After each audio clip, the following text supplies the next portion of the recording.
Le gouvernement central a confirmé l'application irréversible de la réforme du salaire minimum interprofessionnel garanti.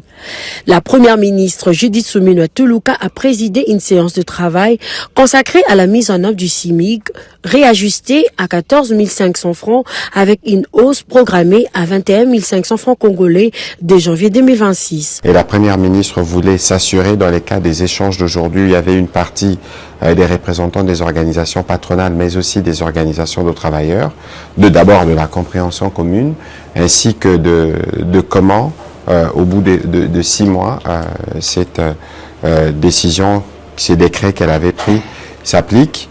Il y a évidemment des questions, des divergences sur un certain nombre de points, et il est prévu dans ces cadres que les deux parties vont se retrouver évidemment autour du ministre du Travail pour discuter dans ce qu'ils appellent CNT. Prochaine étape, la convocation du Conseil national du travail afin d'approfondir les concertations entre le gouvernement, les employeurs et les partenaires sociaux, notamment sur les modalités d'application du nouveau SMIC.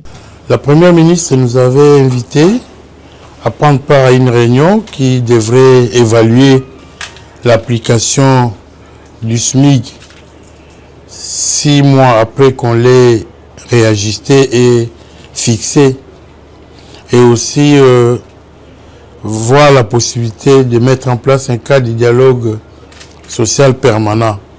Nous l'avons écouté et nous lui avons dit que le SMIC de 21 500 ne changera pas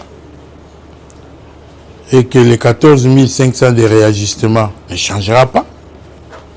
Et nous avons demandé à son Excellence, Madame la Première ministre, de continuer à soutenir et à faire appliquer son décret.